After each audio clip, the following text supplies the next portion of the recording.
Welcome back to my channel. ಎಲ್ಲರೂ ಹೇಗಿದ್ದೀರಾ? I hope ನೀವೆಲ್ಲ ತುಂಬ ಚೆನ್ನಾಗಿದ್ದೀರಾ ಅಂತ ಭಾವಿಸ್ತಾ ಇವತ್ತಿನ ವಿಡಿಯೋ ನಾನು ಸ್ಟಾರ್ಟ್ ಮಾಡ್ತಾ ಇದ್ದೀನಿ. ಇವತ್ತು ಕಗ್ಗೆರೆ, ಅದೇ ನಮ್ಮ ಸಿದ್ಧಲಿಂಗೇಶ್ವರ ಸ್ವಾಮಿಯವರ ಮೂಲ ಸ್ಥಾನ ಅಂತಲೇ ಹೇಳ್ಬೋದು ಕಗ್ಗೆರೆ. ಇಲ್ಲಿ ಇವತ್ತು ರಥೋತ್ಸವ ಇದೆ. ಇದು ಶಿವರಾತ್ರಿ ಹಬ್ಬ ಆಗಿ 9ನೇ ದಿನಕ್ಕೆ ಬರೋವಂಥ ಜಾತ್ರೆನೇ ಕಗ್ಗೆರೆ ಜಾತ್ರೆ ಅಂತ ಹೇಳ್ತಾರೆ. ತುಂಬಾ ಫೇಮಸ್ಸು ಇಲ್ಲಿ. ಹೋದ ವರ್ಷ ಕೂಡ ನಾನು ಬಂದಿದ್ದೆ, ಈ ವರ್ಷವೂ ಹೋಗಿ ಬಂದುಬಿಡೋಣ ಅಂತ ಹೊರಟ್ವಿ. ಬಟ್ ಸಿಕ್ಕಾಪಟ್ಟೆ ಬಿಸಿಲು ಸ್ಟಾರ್ಟ್ ಆಗಿಬಿಟ್ಟಿತ್ತು. ಹೆಂಗಪ್ಪ ಹೋಗೋದು ಅಂದ್ಕೊಂಡಿದ್ವಿ. ಬಟ್ ಬಿಸಿಲು ಅಂದರೆ ಸಿಕ್ಕಾಪಟ್ಟೆ ಬಿಸಿಲಿತ್ತು. ಬಸ್ಸಿಗೆ ವೆಯ್ಟ್ ಮಾಡಿದ್ವಿ, ಬಸ್ಸು ಸಿಕ್ಕಲಿಲ್ಲ. ಹಾಗಾಗಿ ಆಟೋನೇ ಮಾಡಿಕೊಂಡು ಬಂದ್ವಿ. ನೋಡ್ತಾ ಇರ್ಬೋದು ನೀವು ಎಷ್ಟು ವೆಹಿಕಲ್ ಇದೆ ಅಂತಂದರೆ ಸಿಕ್ಕಾಪಟ್ಟೆ ವೆಹಿಕಲ್ ಇದೆ. ಹಾಗೆ ತುಂಬ ಜನನೇ ಸೇರಿದ್ದಾರೆ. ನಾವಿಲ್ಲಿಗೆ ಬಂದಾಗ ಆಲ್ಮೋಸ್ಟು 12:30 ಆಗಿತ್ತು. 1 ಗಂಟೆಗೆಲ್ಲ ತೇರು ಎಳಿತಾರಂತೆ ಇಲ್ಲಿ.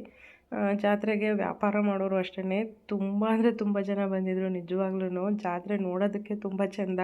ಈಗಿನ ಮಕ್ಕಳಲ್ಲಿ ಇದೆಲ್ಲ ಕಾಣೆ ಆಗ್ತಿದೆ ಅನ್ಸುತ್ತೆ. ಯಾಕಂದರೆ ಕೈಯಲ್ಲಿ ಮೊಬೈಲ್ ಇರೋದ್ರಿಂದ ವೀಡಿಯೋ ಗೇಮ್ ಅಂತೆ ಅದು ಇದು ಈ ಥರ ಆಗೋಗ್ಬಿಟ್ಟಿದೆ. ಈ ಚಿಕ್ಕ ಮಕ್ಳಿಗೂ ಅಷ್ಟೇನೆ ನೋಡ್ತಾ ಇರ್ಬೋದು ನೋಡಿ. ಈ ಥರದ್ದೆಲ್ಲ ನಮಗೆ ಲಾಸ್ಟು ಅನಿಸುತ್ತೆ. ಈ ಥರ ಎಲ್ಲ ನೋಡಿ ಹಗ್ಗ ಕಟ್ಕೊಂಡು ಸೈಕಲ್ ಚಕ್ರ ಇಟ್ಕೊಂಡು ಹುಡುಗಿ ಕುಣಿತಾ ಇದೆ. ನಿಜವಾಗ್ಲೂ ನನಗೆ ಮೊನ್ನೆ ನಾನು ಬಿದ್ನಿಗೆರೆನಲ್ಲೂ ನೋಡಿದೆ, ಇದೇ ಹುಡುಗಿನೇ ಇರ್ಬೋದೇನೋ ಅನಿಸುತ್ತೆ ಆಲ್ಮೋಸ್ಟು. ನೋಡ್ತಾ ಇರ್ಬೋದು ಈ ಥರ ಎಲ್ಲ ಆಟಗಳಿರ್ಬೋದು, ಜಾತ್ರೆ ಇರ್ಬೋದು, ಅಲ್ಲಿ ಮಾರುವಂಥ ತಿಂಡಿಗಳಿರ್ಬೋದು. ನಿಜವಾಗ್ಲೂ ಈಗಿನ ಜನ್ರೇಷನ್ ನಮ್ಮ ಮಕ್ಕಳಿಗೆ ಅದು ಇಷ್ಟ ಆಗುತ್ತೋ ಇಲ್ವೋ ಅಂತ ಅನಿಸುತ್ತೆ. ಪಿಂಗಾಣಿ ಜಾಡಿ ಎಲ್ಲ ಮಾರ್ತಾಯಿದ್ರು. ನಾನು ರೇಟೆಲ್ಲ ಕೇಳಿದೆ, ಪರವಾಗಿಲ್ಲ, ವರ್ತ್ ಅಂತ ಅನಿಸುತ್ತೆ. ಅದೇ ನಾವು ಆನ್ಲೈನಲ್ಲಿ ತೊಗೋತೀವಿ ಅಂದರೆ ತುಂಬಾ ಕಾಸ್ಟ್ಲಿ ಆಗುತ್ತೆ. ನಾನು ಈ ಸಲ ಸಂತೆನಲ್ಲೇ ಇದೇ ಥರದ್ದು ನಾನು ತೊಗೊಂಡು ಬಂದಿದ್ದೆ. ಹಾಗಾಗಿ ಇಲ್ಲೇನೂ ನಾನು ತೊಗೊಳ್ಳಿಲ್ಲ. ನೋಡ್ಬೋದು ನೀವು, ಆಗಿನ ಕಾಲದಲ್ಲಿ ಯಾರೂ ಈ ಥರ ಜಾಡಿಗಳು ಕೆಲವರು ಉಪಯೋಗಿಸ್ತಿದ್ರು, ಅಷ್ಟೊಂದು ಉಪಯೋಗಿಸ್ತಿರ್ಲಿಲ್ಲ. ನಾನು ನಮ್ಮ ಅಜ್ಜಿ ಮನೆಯಲ್ಲಿ ನೋಡಿದ್ದೆ. ಉಪ್ಪು ಮತ್ತು ಉಪ್ಪಿನಕಾಯಿ ಜಾಸ್ತಿ ಅದರಲ್ಲಿ ಹಾಕಿ ಬಳಸೋರು. ಈಗ ಯೂಟ್ಯೂಬು, ಇನ್ಸ್ಟಾಗ್ರಾಮು ಎಲ್ಲ ನೋಡಿ ಉಪ್ಪು ಅದರಲ್ಲಿ ಇಡಬಾರ್ದಂತೆ, ಹಾಗೆ ಹೀಗೆ ಅಂತ ಹೇಳ್ತಾರೆ. ನಿಜವಾಗ್ಲೂ ಅದು ಸುಳ್ಳೋ ನಿಜನೋ ಗೊತ್ತಿಲ್ಲ. ಅಂದರೆ ಮನೆಗೆ ಯಾರು ಬಂದರೆ ಉಪ್ಪು ಕಾಣಬಾರ್ದು ಅಂತ ಹೇಳಿ ರೀಸನ್ನ ಕೊಟ್ಟಿದ್ದಾರೆ. ನೋಡ್ತಾ ಇರ್ಬೋದು. ಇಲ್ಲಿ ಬಂದಿದ್ದ ತಕ್ಷಣ ನನಗೆ ಸಿಕ್ಕಾಬಟ್ಟೆ ಖುಷಿಯಾಗಿದ್ದು ಡಾಲು. ಎಷ್ಟಿತ್ತು ಡಾಲು ಅಂದರೆ ನಿಜವಾಗ್ಲೂ ನನ್ನ ಮಗಳು ಇದ್ಬಿಟ್ಟಿದ್ರೆ ಡಾಲ್ನ ಕೇಳಿರೋಳು. ಅವಳು ಎಷ್ಟೇ ದೊಡ್ಡವಳಾಗಿದ್ರು ಡಾಲ್ ಅಂದರೆ ಸಖತ್ ಇಷ್ಟ ಅವಳಿಗೆ. ನನಗೆ ಹೋದ ವರ್ಷ ಕೂಡ ಅವಳು ಬಂದಿದ್ಲು. ಹೋಗಿದ ತಕ್ಷಣ ನನಗೆ ಅದೇ ನೆನಪಾಗೋಯ್ತು. ಅಲ್ಲಿ ಎಷ್ಟು ಡಾಲ್ ಇದ್ದಾವೆ ನೋಡಿ, ಕಲರ್ಫುಲ್ಲಾಗಿ ಕಾಣಿಸ್ತಾ ಇತ್ತು. ನಿಜವಾಗ್ಲೂ ಅಷ್ಟೊಂದು ಕ್ಯೂಟಾಗಿದ್ವು. ತುಂಬ ಅಂದರೆ ತುಂಬ ಚೆನ್ನಾಗಿದ್ವು. ಯಾವ್ದು ತೊಗೊಳ್ಳೋದು ಯಾವ್ದು ಬಿಡೋದು ಅನ್ನಿಸ್ತಿತ್ತು. ಬಟ್ ನಾನು ಡಾಲ್ಗಳು ಏನೂ ತೊಗೊಳಕ್ಕೆ ಹೋಗಲಿಲ್ಲ. ಯಾಕಂದರೆ ಶೋಕೇಸಲ್ಲೆಲ್ಲ ಆಲ್ಮೋಸ್ಟ್ ಎಲ್ಲ ತುಂಬೋಗಿದೆ.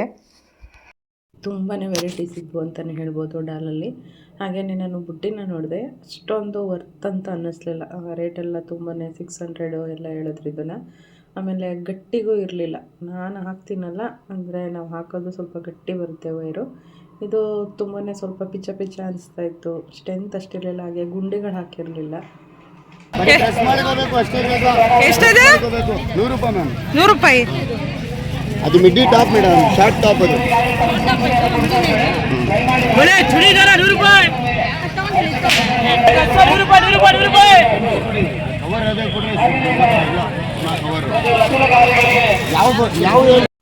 ಹಾಗೆಯೇ ಅಲ್ಲಿ ಅನೌನ್ಸ್ ಮಾಡ್ತಾಯಿದ್ರು ತೇರಿನೇನು ಇವಾಗ ಆಗುತ್ತೆ ಅಂಥೇಳಿ. ಹಾಗೆಯೇ ಒಂದು ಎಚ್ಚರಿಕೆನೂ ಕೊಡ್ತಾಯಿದ್ರು, ನಿಮ್ಮ ವಸ್ತುಗಳಿಗೆ ನೀವೇ ಜವಾಬ್ದಾರರು ಅಂತ ಹೇಳಿ. ಪರ್ಸ್ಗಳರು ಹಾಗೆ ಮೊಬೈಲು, ಒಡವೆ ಈ ಥರ ಎಲ್ಲ ಮುಂಜಾಗ್ರತೆ ಹೇಳ್ತಾಯಿದ್ರು.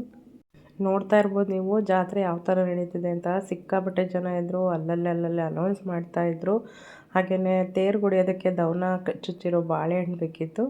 ಅದು ಚುಪ್ಪು ಕೊಡ್ತೀವಿ ಅಂದರು. ನಾವಿಬ್ಬರೇ ಇರೋದ್ರಿಂದ 2 ಸಾಕು ಅಂತ ಹೇಳಿ 10 ರೂಪಾಯಿಗೆ 2 ಹೇಳಿದ್ರು. ಹಾಗಾಗಿ 10 ರೂಪಾಯಿ ಕೊಟ್ಟು ನಾವು 2 ತೊಗೊಂಡು ಮುಂದಕ್ಕೆ ಹೋಗ್ತಾಯಿದ್ದೀವಿ. ಫಸ್ಟು ದೇವಸ್ಥಾನ ಹೋಗಿ ನಮಸ್ಕಾರ ಹಾಕ್ಕೊಂಡು ಬಂದುಬಿಡೋಣ. ಇನ್ನೂ ಟೈಮ್ ಇತ್ತು ತೇರು ಎಳೆಯೋದಕ್ಕೆ. ಹಾಗಾಗಿ ಫಸ್ಟ್ ಅಲ್ಲಿಗೆ ಹೋಗಿ ಬಂದುಬಿಡೋಣ ಅಂದ್ಬಿಟ್ಟು ನಾವು ಹೋದ್ವಿ. ಹಾಗೆ ಹೋಗ್ತಾ ಅಲ್ಲಿ ವಿಚಾರಿಸಿದೆ. ಮುದ್ದೂರೊಡೆ ಅಂತೂ ಫುಲ್ ಗಮ್ ಅಂತ ಇತ್ತು. ನೋಡೋದಕ್ಕೂ ಅಟ್ರಾಕ್ಷನಾಗಿ ಎಷ್ಟು ದೊಡ್ಡ ತಟ್ಟೆನಲ್ಲಿ ಜೋಡಿಸಿದ್ರು ಅಂದರೆ ತೊಗೊಂಬಿಡೋಣ ಅಂತ ಹೋದೆ. ಅಲ್ಲಿ ಒಂದನ್ನು 15 ರೂಪಾಯಿ ಹೇಳಿದ್ರು. ಇಲ್ಲೇ ನಮ್ಮ ರೈಲ್ವೆ ಸ್ಟೇಷನ್ ಹತ್ರನೇ ಒಬ್ಬರು ಹೋಮ್ ಮೇಡ್ ಮಾಡ್ತಾರೆ, ತುಂಬಾ ಚೆನ್ನಾಗಿರುತ್ತೆ. ಅಲ್ಲಿ 10 ರೂಪೀಸ್ ಒಂದು ಅಷ್ಟೇ. ಹಾಗಾಗಿ ಅದು ಬೇಡ ಅಂತ ಹೇಳ್ಬಿಟ್ಟು ಬಂದ್ವಿ. ನೋಡ್ತಾ ಇರ್ಬೋದು ಜಾತ್ರೆ ಯಾವ ಥರ ಐತೆ ಅಂತ. ನಾವು ತೇರಾದ್ಮೇಲೆ ಓಡಾಡೋಕೆ ಆಗ್ತಾ ಇರಲಿಲ್ಲ, ಯಾಕಂದರೆ ಸಿಕ್ಕಾಪಟ್ಟೆ ಜನ ಆಗ್ಬಿಟ್ರು. ಆಮೇಲೆ ಫಸ್ಟೇ ದೇವಸ್ಥಾನಕ್ಕೆ ಹೋಗ್ಬೇಕಾದ್ರೆ ಜಾತ್ರೆ ಎಲ್ಲ ನೋಡಿಕೊಂಡು ಒಳಗಡೆ ಈಗ ದೇವ್ರ ದರ್ಶನ ಮಾಡ್ಕೊಂಡು ಬಂದ್ಬೇಡ ಅಂದ್ಬಿಟ್ಟು ನಾನು ಮತ್ತು ಶ್ವೇತಾ ಹೋಗ್ತಾಯಿದ್ದೀವಿ. ತೇರು ಎಳೆಯೋದಕ್ಕೆ ಇನ್ನೂ ಟೈಮ್ ಇತ್ತು.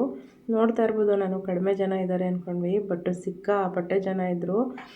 ಎಷ್ಟು ಜನ ಇದ್ದರು ಅಂದರೆ ನಿಜವಾಗ್ಲೂ ತುಂಬ ಅಂದರೆ ತುಂಬ ಜನ ಇದ್ದರು. ಬಿಸ್ತಿರೋದ್ರಿಂದ ಎಲ್ಲರ ತಲೆ ಮೇಲೆ ಬಟ್ಟೆಗಳು, ಟವಲ್ಲು, ಕರ್ಚೀಫ್ ಈಗ ಹಾಕ್ಕೊಂಡು ಎಷ್ಟು ಜನ ನಿಂತಿದ್ದಾರೆ ನೋಡ್ತಾ ಇರ್ಬೋದು ನೀವು. ಫಸ್ಟು ದೇವ್ರ ದರ್ಶನ ಮಾಡ್ಕೊಂಬರೋಣ ಅಂತ ಹೋದ್ವಿ. ಹಾಗೆಯೇ ಹೊರಗಡೆ ತಿಂಡಿಗಳನ್ನ ಈಗ ಸ್ವಲ್ಪ ಅವಾಯ್ಡ್ ಮಾಡಿ, ಯಾಕಂದರೆ ಬೇಸಿಗೆ ಆಗಿರೋದ್ರಿಂದ ಸ್ವಲ್ಪ ಬಾಡಿ ವೆರಿವೇಷನ್ ಚೇಂಜ್ ಆಗ್ತಾ ಹೋಗುತ್ತೆ. ಯಾಕಂದರೆ ಬಿಸಿಲು ಜಾಸ್ತಿ ಇದೆ, ಹಾಗಾಗಿ ಜಾಸ್ತಿ ನೀರನ್ನೇ ಕುಡೀರಿ ಅಂತ ಹೇಳೋಕ್ಕೆ ಇಷ್ಟಪಡ್ತೀನಿ. ಬನ್ನಿ ದೇವ್ರ ದರ್ಶನ ಮಾಡ್ಕೊಂಡು ಬಂದುಬಿಡೋಣ.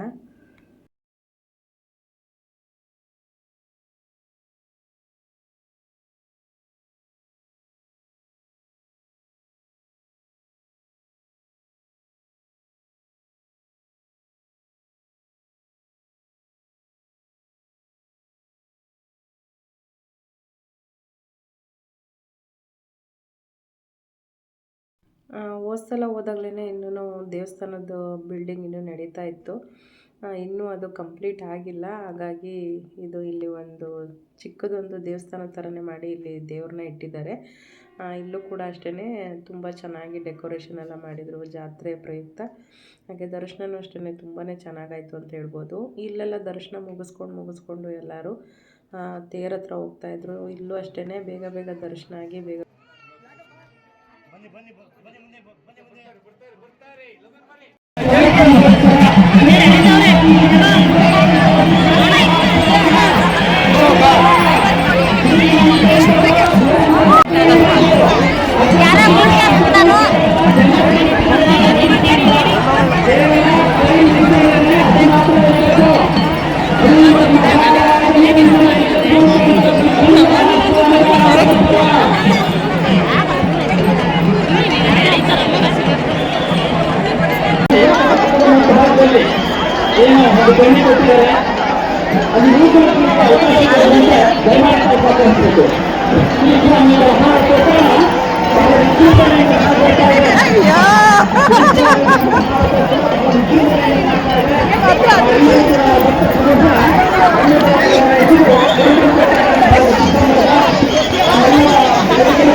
ನೋಡಿದ್ರಲ್ಲ ತೇರೆಲ್ಲ ಎಷ್ಟು ಚೆನ್ನಾಗಾಯಿತು ಅಂತ. ನನಗಂತೂ ತೇರು ಎಳಿತಾ ಇದ್ದರೆ, ನನಗೆ ಬಾಳೆಹಣ್ಣು ಹೊಡಿತಾ ಇದ್ದರೆ ನನಗೆ ನಿಜವಾಗ್ಲೂ ಹಳೆಯದೆಲ್ಲ ಮೆಮೊರಿ ನೆನಪಾಗುತ್ತೆ. ನಾನು, ನಮ್ಮ ಚಿಕ್ಕಮ್ಮನ ಮಗಳು, ನನ್ನ ತಂಗಿ ಎಲ್ಲ ನಮ್ಮ ಅಕ್ಕ ಎಲ್ಲ ಸೇರಿಕೊಂಡು ಬಾಳೆಹಣ್ಣು ಹೊಡಿಬೇಕಾದ್ರೆ ಯಾರ್ದು ಫಸ್ಟ್ ಹೋಗಿ ತೇರಿಗೆ ಟಚ್ ಆಗುತ್ತೆ ಬಾಳೆಹಣ್ಣು ಅಂತ ಮಾಡ್ತಾಯಿದ್ವಿ. ಅದೇ ಥರ ನನಗೂ ಇಲ್ಲಿ ನೆನಪಾಯಿತು. ನೋಡಿದ್ರಲ್ಲ ಸ್ವಾಮಿಯವರ ಜಾತ್ರಾ ಮಹೋತ್ಸವ ಹೇಗಾಯಿತು ಅಂತ. ನೋಡ್ತಾ ಇರ್ಬೋದು ನೀವು, ತೇರಿನ ಡೆಕೋರೇಷನ್ ಅಂತೂ ಒಂದೊಂದು ಊರಲ್ಲಿ ಒಂದೊಂದು ಥರ ಮಾಡಿರ್ತಾರೆ. ನಿಜವಾಗ್ಲೂ ತೇರದು ನೋಡೋಕ್ಕೆ ಚೆಂದ, ಎಷ್ಟು ಚೆನ್ನಾಗಿ ಅಲಂಕಾರ ಮಾಡಿರ್ತಾರೆ ಅಂದರೆ ಫುಲ್ಲು ಕಲರ್ಫುಲ್ಲಾಗಿರುತ್ತೆ. ನಮ್ಮೂರಲ್ಲಿ ಸ್ವಲ್ಪ ತಿಪ್ಟೂರಮ್ಮನ ಜಾತ್ರೆಯಲ್ಲಿ ಸ್ವಲ್ಪ ತೇರು ಸ್ವಲ್ಪ ಚೇಂಜ್ ಆಗಿರುತ್ತೆ. ಅಂದರೆ ಇನ್ನೂ ಒಂದು ಸ್ವಲ್ಪ ಎತ್ತರ ಬರುತ್ತೆ, ಮತ್ತು ಡೆಕೋರೇಷನ್ ಸ್ವಲ್ಪ ಚೇಂಜ್ ಇರುತ್ತೆ.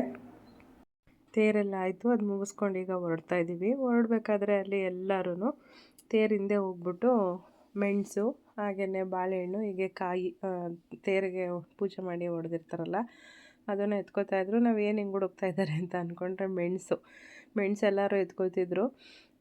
ನಾವೂ ಒಂದು 5-6 ಏನೋ ಸಿಕ್ತು. ಅಷ್ಟೊಂದು ಜನದಲ್ಲಿ ನಾನು ಅಲ್ಲೆಲ್ಲೂ ಮೆಣಸಿಲ್ಲ ಅಂತ ಅಂದ್ಕೊಂಡಿದ್ದೆ. ಬಟ್ ಮುಂದಕ್ಕೆ ಹೋಗ್ತಾ ಸಿಕ್ತು. ನನಗೂ ಒಂದು 4-5 ಎತ್ಕೊಂಡೆ ಅಷ್ಟೇ. ಹಾಗೆಯೇ ಅಲ್ಲಿ ಹೋದ್ಮೇಲೆ ನನಗೆ ನಮ್ಮ ಸುಜಾತ ಆಂಟಿ ಸಿಕ್ಕಿದ್ರು. ಸುಜಾತ ಆಂಟಿ ಅಲ್ಲೇ ಸಿಕ್ಕಿದ್ರು ನಮಗೆ. ಹೊರಡ್ಬೇಕಾದ್ರೆ ಕೇಳಿದ್ರು, ಬರ್ತೀರಾ ಹೋಗೋಣ ಜೊತೆನಲ್ಲಿ ಆಟೋ ಮಾಡ್ಕೊಂಡು ಹೊರಟ್ಬಿಡೋಣ ಅಂದರು. ಬಟ್ ನಂದಿನ್ನೂ ಕೆಲಸ ಆಗಿರಲಿಲ್ಲ, ಹಾಗಾಗಿ ಆಂಟಿ ಸ್ವಲ್ಪ ಬೇಗನೆ ಹೋದರು. ನಾವು ಅಕ್ಕಪಕ್ಕ ನೈಬರ್ ಅಂತಲೇ ಏನು ಹೇಳ್ತೀವಿ, ನಿಜವಾಗ್ಲೂ ತುಂಬ ಆತ್ಮೀಯತೆಯಿಂದ ಇದ್ದೀವಿ. ಫಸ್ಟ್ ಆಫ್ ಆಲು ನಮ್ಮ ನೈಬರ್ಸು ಪ್ರತಿಯೊಬ್ಬರೂ ಅಷ್ಟೇ. ಎಲ್ಲಾದರೂ ಒಂದು ಚಿಕ್ಕ ಫಂಕ್ಷನ್ಸ್ಗೆ ಹೋಗ್ಬೇಕಾದ್ರೂ ಅಷ್ಟೇ, ಬರ್ತೀರಾ ಹೇಳಿದಾರ ನಿಮಗೆ ಅಂತ ಕೇಳ್ತೀವಿ. ಹಾಗೆ ತೇರಿಗೂ ಅಷ್ಟೇ, ಪ್ರತಿಯೊಂದು ದೇವಸ್ಥಾನಕ್ಕೆ ಹೋಗ್ಬೇಕಾದ್ರೂ ಅಷ್ಟೇ ಅವ್ರು ನಮ್ಮನ್ನು ಕೇಳ್ತಾರೆ. ಈ ವಿಷಯದಲ್ಲಿ ತುಂಬಾ ಖುಷಿಯಾಗುತ್ತೆ ನನಗೆ. ತೇರೆಲ್ಲ ಮುಗಿದ್ಮೇಲೆ ಇವಾಗಿನ್ನೇನು ಊಟ ಮಾಡಬೇಕು. ಎಲ್ಲ ಕಡೆನೂ ಪಲಾವು, ಕೇಸರಿಬಾತ್ ಹೀಗೆ ಹಂಚ್ತಾಯಿದ್ರು. ನಾನು ಅಂದ್ಕೊಂಡಿದ್ದೆ ಪಲಾವೆಲ್ಲ ಬೇಡ, ಈ ಟೈಮಲ್ಲಿ ಬಿಸಿಲು ಬೇರೆ, ಮಸಾಲೆ ಎಲ್ಲ ಇರುತ್ತೆ, ಬೇಡ. ಹಾಗಾಗಿ ಎಲ್ಲಾದರೂ ಒಂದು ಸ್ವಲ್ಪ ಅನ್ನ ಸಾರು ಊಟ ಮಾಡ್ಕೊಂಡು ಹೊಂಟೋಗ್ಬಿಡೋಣ ಶ್ವೇತಾ ಅಂತ ಹೇಳಿದ್ದೆ. ಹ್ಞೂ ಅಂತ ಹೇಳಿದ್ದು ಶ್ವೇತನು. ನಮಗಲ್ಲಿ ಸಿಕ್ಕಿದ್ದು ಮುದ್ದೆ, ತರಕಾರಿ, ಸಾಂಬಾರು, ಕಾಳೆಲ್ಲ ಹಾಕಿ, ಹಾಗೆ ಕೋಸಂಬರಿ ಕೂಡ ಮಾಡಿದರು, ಡಿಫ್ರೆಂಟ್ ಆಗಿತ್ತು, ತುಂಬಾ ಚೆನ್ನಾಗಿತ್ತು, ಸಖತ್ತು ಇಷ್ಟ ಆಯಿತು ನನಗಂತೂ ಊಟ. ನಿಜವಾಗ್ಲೂ ಈ ಥರ ದೇವಸ್ಥಾನಗಳಿಗೆ ಹೋದಾಗ ಪ್ರಸಾದ ಎಲ್ಲಿ ಸಿಗುತ್ತೋ ಅಲ್ಲಿ ಊಟ ಮಾಡ್ಕೋಬೇಕಂತೆ. ಇಲ್ಲೂ ಅಷ್ಟೇ ಎಲ್ಲ ಕಡೆನೂ ಅಲ್ಲಲ್ಲೇ ಊಟಗಳನ್ನ ಮಾಡಿಸಿದ್ರು, ಅಡುಗೆಗಳು ಮಾಡಿಸಿದ್ರು. ಜಾಸ್ತಿ ಇದ್ದಿದ್ದು ಬರೀ ಪಲಾವು, ಟೊಮೆಟೊ ಬಾತು, ಹೀಗೇ ಮಸಾಲೆ ಐಟಮೇ ಇತ್ತು. ಅದೆಲ್ಲ ತಿಂದ್ಕೊಂಡು ಇವಾಗ ನಾವು ಪುರಿ ತೊಗೊಳ್ಳೋಣ ಅಂತ ಬಂದ್ವಿ. ಜಾತ್ರೆಗೆ ಹೋದ್ಮೇಲೆ ಪುರಿ ತೊಗೊಂಡು ಹೋಗ್ದಲೇ ಇದ್ರೆ ಹೆಂಗೆ ಅಂಥೇಳಿ ಪುರಿ ತೊಗೊಳ್ಳೋಣ ಅಂತ ಬಂದಿದ್ದೀವಿ. ನೋಡಿದ್ರಲ್ಲ ಕಗ್ಗೆರೆ ಸಿದ್ಧಲಿಂಗೇಶ್ವರ ಸ್ವಾಮಿಯವರ ತೇರೆಲ್ಲ ಹೇಗಾಯಿತು ಅಂತ ನಿಮ್ಮ ಜೊತೆ ಶೇರ್ ಮಾಡ್ಕೊಂಡಿದ್ದೀನಿ.